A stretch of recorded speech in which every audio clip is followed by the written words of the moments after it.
Hello, everyone. This is Queen Pedii from Queen Pedii Writes, and today I have with me Alex Moreno. He is one of the awesome survivors of COVID-19, the horrible, horrible virus that has been sweeping our nation and holding us hostage.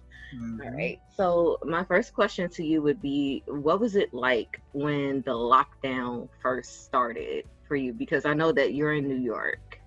hmm Well, you know, this is the thing, and like you hear about this thing that's happening, Mhm. and you take precautions. I was taking precautions. I had just spent that weekend with my girlfriend, and everything was pretty normal. And then that following day, things just completely changed. Everything changed. And I didn't expect that much of a change in such a short period of time. um, right away the lockdown happened. All of a sudden where I work, I had to relocate to a different position. It's that all of that happened within just a matter of 2 days Mm. after having a normal weekend. So so yeah, that was very unexpected. But I took it well. I had to, it is what it is. And But yeah, that's what that was like. It's just unexpected. Okay. Yeah, I mean, I think for a lot of people, it definitely was unexpected because it's like, hey, I'm living my life, and then all of a sudden, it's like I have to stay home or else I could die. You It happened immediately. Yeah, so that was shocking a little bit. It was kind of like a know? yeah, like almost like quitting cold turkey. So, life in general. So Yeah. Okay. yeah, Okay. So you're like a relatively healthy person, like you, right? yes, I don't. I mean, I eat more than I should, really, but I don't have any medical conditions or anything like that. I'm very energetic. I exercise regularly, not as much now, but I used to as more. Um, so yeah, that's something that also kind of something that I I shouldn't have underestimated the Mhm. fact that this virus is so deadly and can affect almost everyone. I didn't think that it would happen to me, and it did. Mhm. Interesting. So, like, where do you think that you contracted it from? Honestly, I have no idea because I consider myself one of the most. I'm very paranoid when it came to that. Um, I was wearing gloves everywhere. I was wearing my mask everywhere I went. I was only ever home or at work as soon as that lockdown started. Um, and no one at my job had the virus. Um, you know, the only other place I went to was Target and the gas station, and both of those places I was very protected. I was one of the only ones that was protected. Yeah. So I must have been very unlucky. Something must have happened where maybe I touched my out of my face or something. Mhm. Um, but yeah, it must have been somewhere there. So yeah. Okay. So tell me, like, from the first day that you started feeling different, like what was that like? That first day that you realized something wasn't right? Well, there was this one. I consider it a week. This one week at work where when I started feeling more tired than usual. Mhm. I'm used to working a lot. I work a lot of hours. Um, so it's not something that I normally feel. I never feel that tired. But I was feeling very tired, and I thought to myself, "Hey, this might just be burnout." For the first time ever, I'm starting to feel it. So I started feeling more tired. More fatigued when I walked around. I started getting these headaches that just wouldn't go away, and it was very weird because I would take Tylenol and it would just stay there.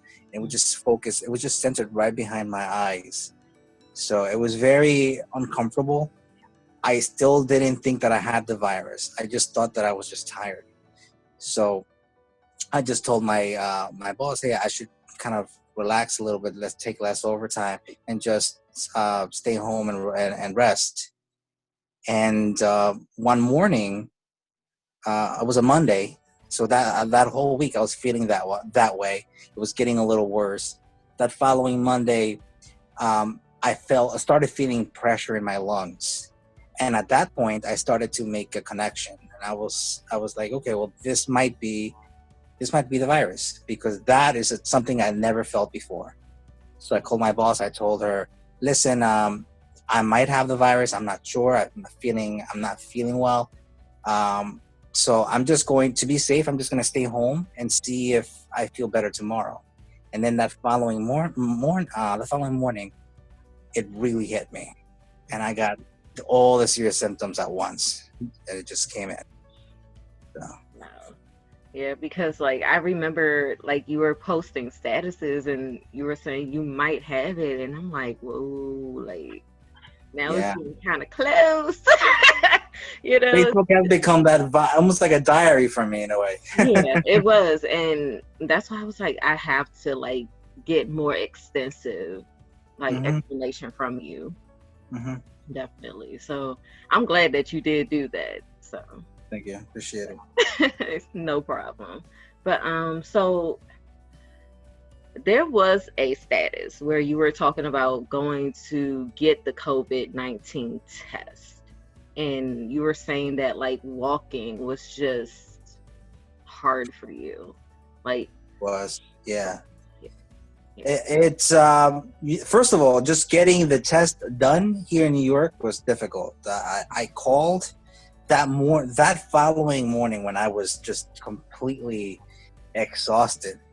And that wasn't my worst yet, but I was like, okay, I definitely have this virus. I need to call and get a test just to be sure. Mhm. Um, you know, and all the urgent cares around me, they weren't doing the test. I called. I guess it was. I guess it was. It's run by the state, and I told them that I am a healthcare employee, that and that I think I'm sick. So they kind of placed me as a priority because I Mm. am a healthcare worker. I don't think if you're not a healthcare worker, there's no way you would get that test that early Wow. when that was happening, because the tests were very limited at that time. Okay. So I was, I guess, lucky in that sense. They told me that the wait to get the test would be a while, and it really was. I didn't get a test. I didn't get a call back until a few days after, but I couldn't wait that long, so I kept calling, and I finally got a clinic near me that was doing those tests. Yeah. So I went there that Wednesday, and walking to my car was just first. It was just so draining, and I had to stop along the way to breathe.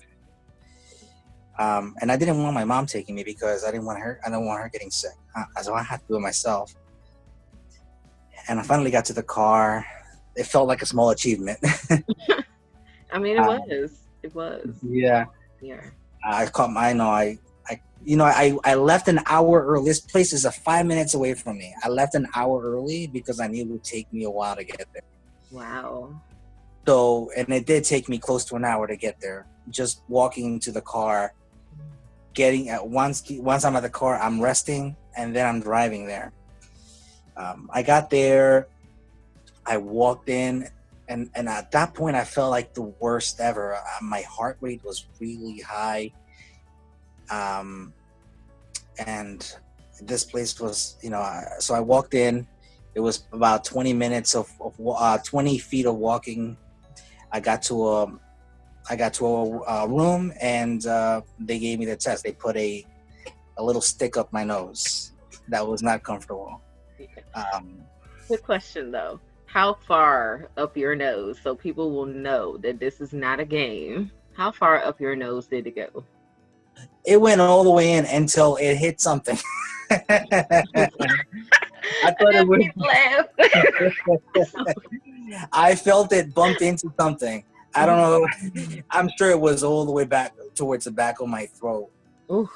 Um, and this stick was long, and it was almost gone by the time like it was this close. And he swabbed it for about 5 seconds and then pulled it out. Um, and that was that. I asked them how long it would take to get a result, and they told me a week.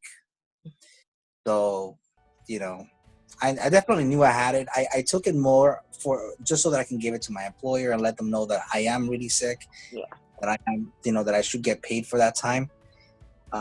So that was that, and it was just a matter of waiting for that result. In the meantime, I was feeling like crap the whole time. Oh Yeah. gosh. So, um, was your mom actually in the house with you? When Yes, she was. Okay. she So was. she We didn't live catch in the it. same place, and that's a miracle because we live in a small apartment. It's New York, so Yeah. everything is small and expensive. Yeah. But and I thought that she actually got it, but she didn't get the symptoms that I got. I thought she was just lucky in that sense. But it turns out that she didn't get it at all. She took the antibody test, and she was negative. So Okay. it just goes to show that with good quarantine systems in your house, you can stop the spread in a place like this. Yeah. But we're close. So yeah, that's a very good thing. But it also makes me realize that I have to be extra careful because I could go out there and still come back and get her sick. Yeah. Um, and it's ironic because the whole time I was more afraid of getting her sick than myself. Mm. I felt that I was the one who got it pretty bad. So Oh yeah. wow. So when when you got your results back, what was the feeling that you got? I wasn't surprised. I mean, Yeah. I knew I had it. Mhm. Uh, like I said, I was just more. It was just okay. Now I can actually prove that I have this thing, Yeah. and so it was relief in that sense. I was able to get paid for the time I was off Mm. for recovering. Um, but yeah, I mean, I knew I was sick though. The second day of me having actually the first day of me having the serious symptoms, I knew I had it. Okay. It was unlike any other sickness I ever had because it affected my lungs. Yeah. I could barely breathe. And I was just so drained. My muscles ached. I had chills. The headache was still there. Mm. I had everything, everything going on against me. Yeah. But yeah. Wow. Okay. And I know that you didn't have to go and stay in the hospital, which is a good thing. So, what did you do like to combat the coronavirus? Well, actually, there were times when I should have been at the hospital. My heart rate was 150 beats per minute, and it would just stay like that for close to an hour at a time. Good. I thought I was gonna have a heart attack. Yeah. Uh, I didn't go from fear of getting sick, getting worse. I was already sick, but getting worse. I hear stories of people that would go to the hospital and getting worse. Yeah. So I was afraid of that. I was also mostly thinking. I wasn't even thinking about going to the hospital. I was thinking about just surviving. And I wasn't even thinking about anything else. I was thinking about just what. Well, I was, I guess, in a way, mentally uh, combating this thing. Yeah. But your question was, what did I do to better myself? Combat it. Yeah. Well, as tired as I was, I I knew that staying in bed would make me worse. So I made an effort to get up every morning and walk around the apartment, and stopping along the way, breathing. But walking, I think, helped. I can't say that it did for sure, but I think it helped because staying in bed made me feel worse. I noticed, I started feeling my lungs kind of close up and feeling weaker. And walking really kind of, I guess, stimulated them. I also did some breathing exercises with vapor. So we heated up water, got it to a boiling point, put some eucalyptus oil in it, brought it to the table, and just breathed it in. Let the heat go in. I thought that the heat might kill this thing. So that really helped. I started eating very healthy food. At first, the food was tasteless. That's one of the symptoms, apparently, of COVID-19, and I didn't know it was a symptom at the time until I saw that a lot of people had the same issue. So, food just tasted terrible because it was just texture. There was no flavor to it. Wow. So it was just like totally bland. It was totally bland. So eating meat tasted terrible. It was just fibrous material, and it was just, what's the point of eating this? It just felt like a chewing exercise. So I started just eating soup, and I didn't have any sense of taste or smell for about 4 days. And those 4 days, I was eating very light food, and then eventually started eating salads and things like that. So yeah, I was eating healthy, drinking a lot of water, taking vitamins, trying to boost my immune system. It all felt like a feeble effort against just fighting this thing. But I also took hot showers. I needed to stay hot. I felt like I needed to stay hot because I wasn't developing a fever. So I needed to do something to increase my temperature. What else did I do? I just took cod liver oil every morning. Cod liver oil apparently helps with inflammation in the lungs, and it's very nutritious. So I took that. I have a massager here, so I was doing my back massages around on the back of the top, pretty much behind my ribs. I feel like that might loosen up any phlegm that might be there. What else? And I did a lot of small things to try to fight this thing. And I think it all helped. That's cool. Okay. I mean, that's awesome. Because most people, they get it and they just say, you know what, let me just go to the hospital, because they don't really know how to deal with it.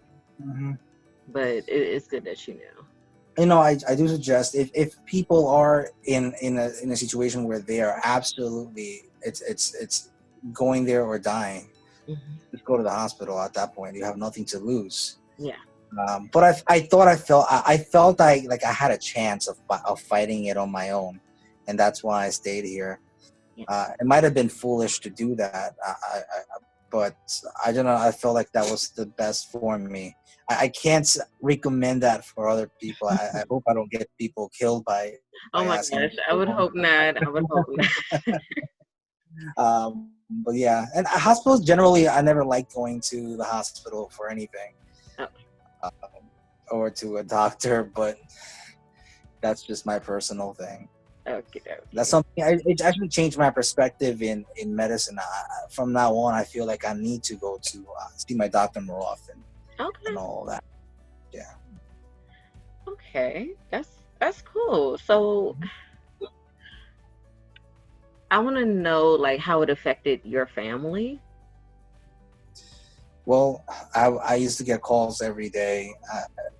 My dad would call. My dad would always check up on me. My mom, of course,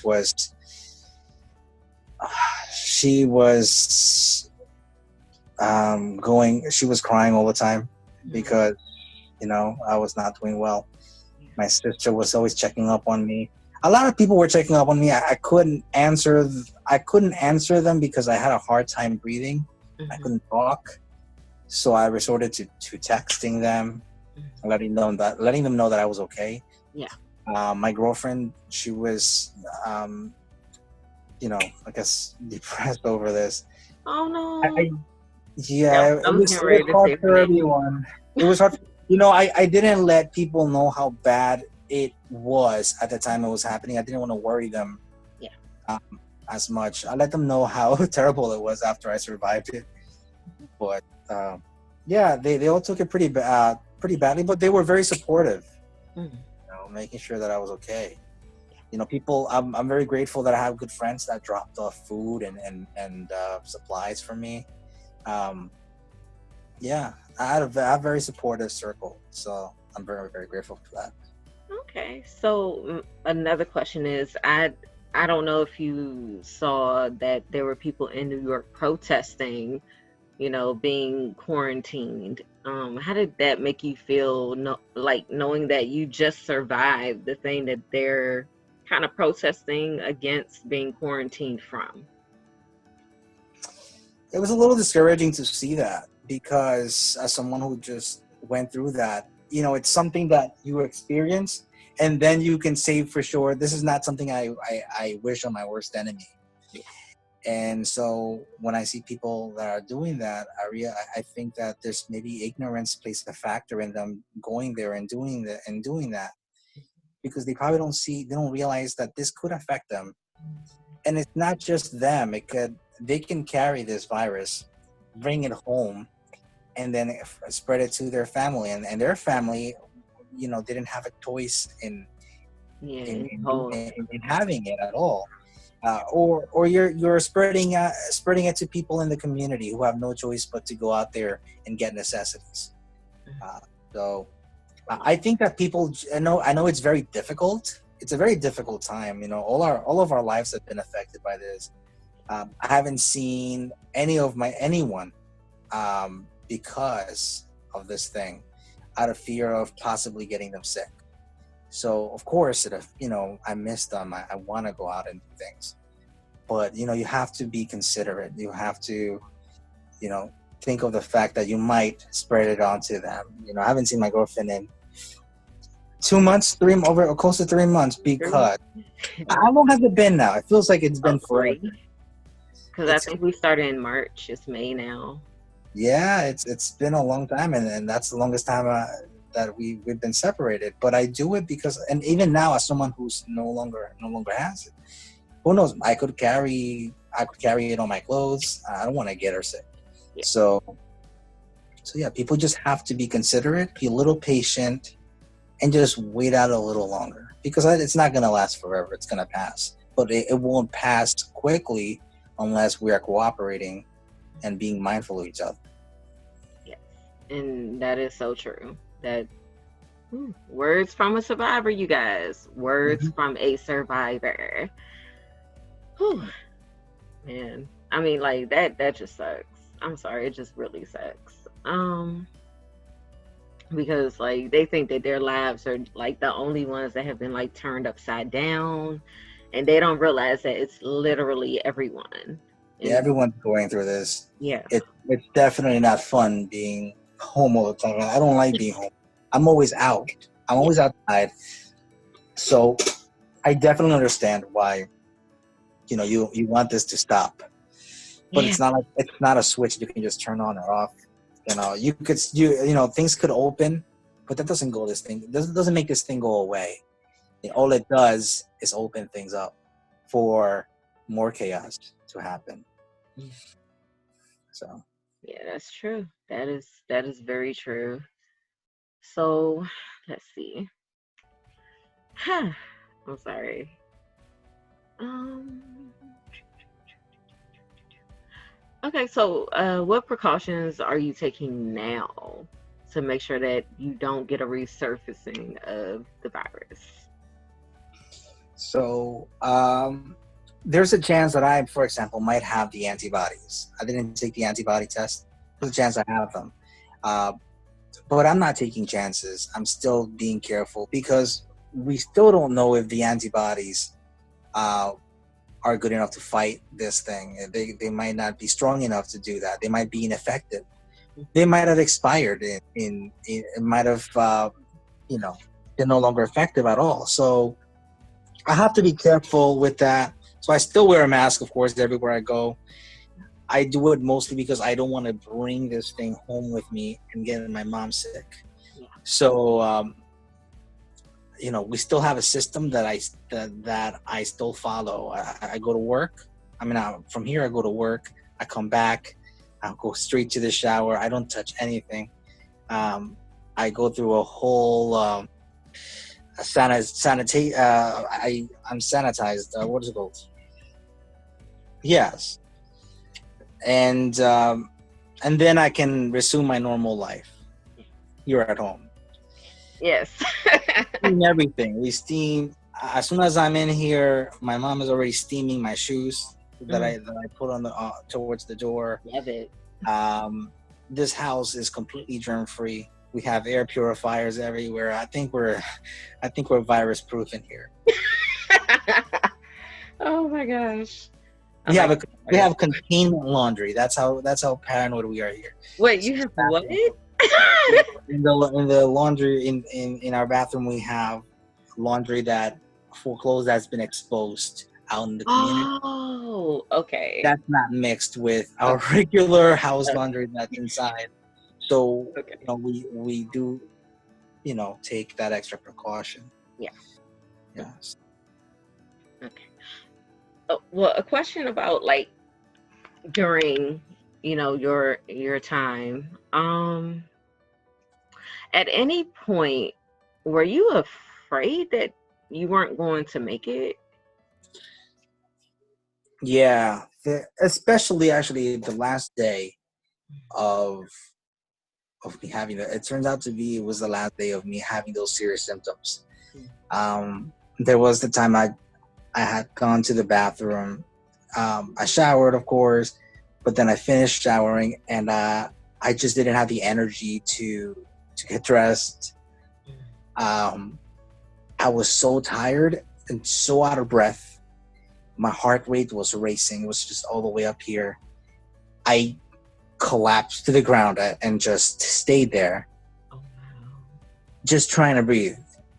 I was home alone. No one was there. No one could help me. Mhm. I was there for a few minutes, and I knew that I had to. If I don't dry myself, I'm gonna just die. If the virus doesn't kill me, it's gonna be hypothermia. So I dried myself. I slowly put on some clothes. I still didn't have the energy to walk, so I just kind of I crawled my way. I crawled and Wow. finally got to my bed. Mm. And that was scary because I wasn't even thinking about calling 911. I was so focused on the moment of just breathing and just getting to bed really and resting. So that's what I did. It took me an hour to get from my bathroom to my bed, Wow. and that's just a second of walking. I had to stop along the way and breathe. I finally got there. My heart rate was it wouldn't go down. I was doing breathing exercises that I researched. Breathe in, inhale 4 seconds, exhale 4 seconds.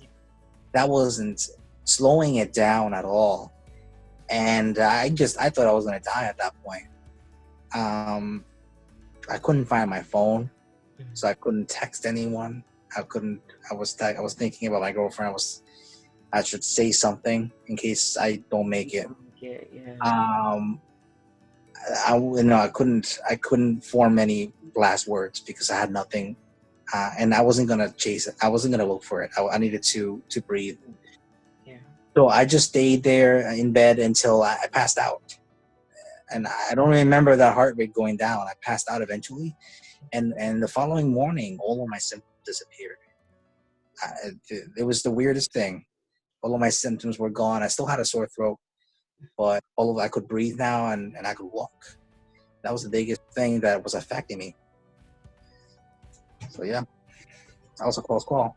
Yeah, that was definitely another question is like, okay, you say that it was definitely like affecting your lungs. So like what exactly was the feeling in your lungs that you had?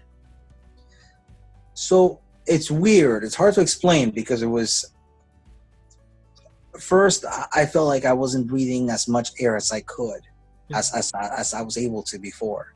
So I felt like maybe like my lungs were shrunk or something like that. But I also had these weird, uncontrollable spasms in my breathing, where I would go like, and I couldn't, I just couldn't control it, if that makes sense. It would become uncontrollable gasping.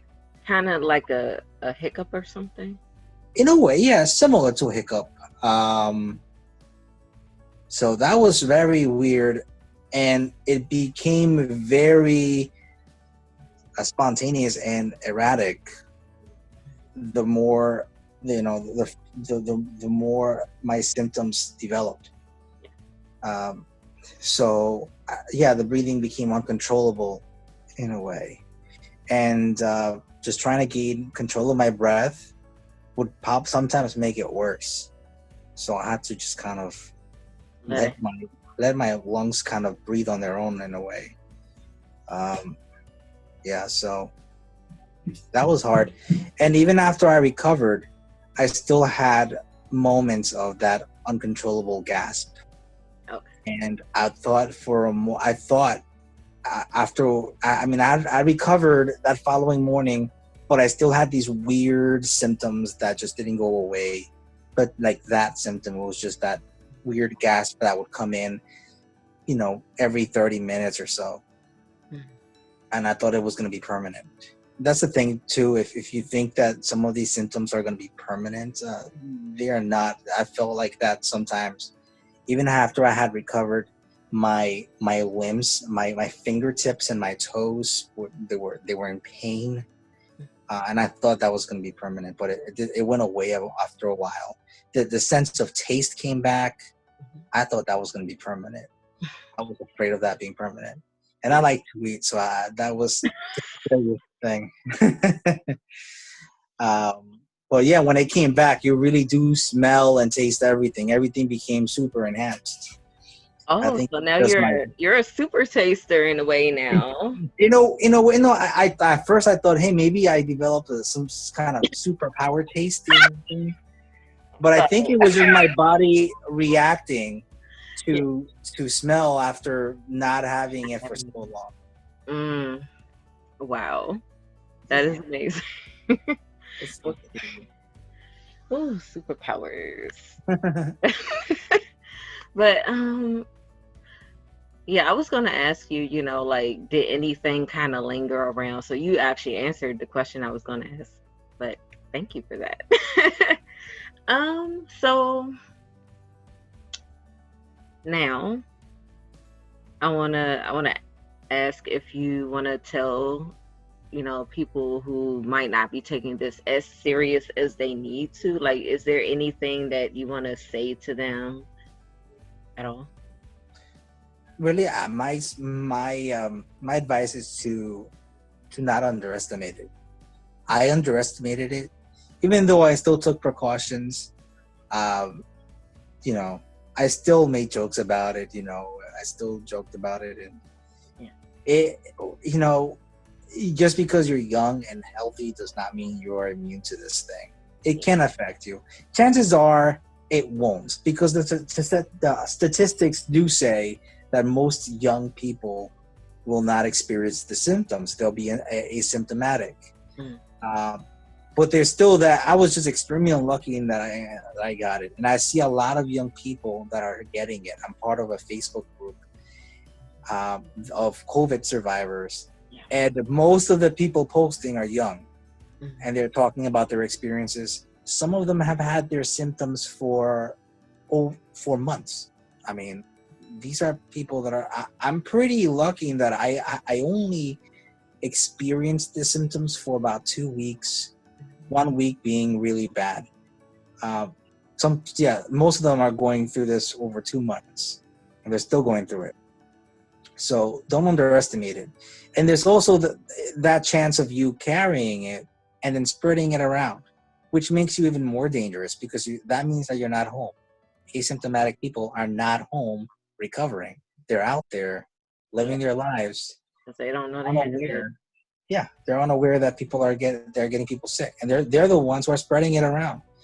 I didn't spread this thing around because I was home the whole time. Yeah. So just be aware of that. Be aware that you might be asymptomatic, which makes you more dangerous than somebody who is sick at home recovering or at a hospital. And that's it. I mean, you need to protect. If not for yourself, do it for the people around you, for your loved ones. Yeah, I mean, if there's a chance of you saving a life by just taking precautions, do it. Just take those precautions. Okay. Also, what have you been doing quarantining? Work. I work too much, Yeah. and I shouldn't work as much as I do because it really does lower your immune system. But that's how I like to stay busy. So that's what I do, and I love my job. So that's why I do what I do. But when I'm not doing that, I'm watching TV. I'm watching Netflix. I'm watching that 90 Day Fiance, which, it's funny because the only reason I watch it, well, it first started while I was sick, and the TV was on, and I couldn't change the channel because I couldn't find the remote. But I was also too tired to look for it. So I was watching this show that I hated, and it was terrible. And I hated this show. Well, now I got addicted to it, and now that I'm not sick and I have the choice of changing it, I'm not changing it. I'm watching it.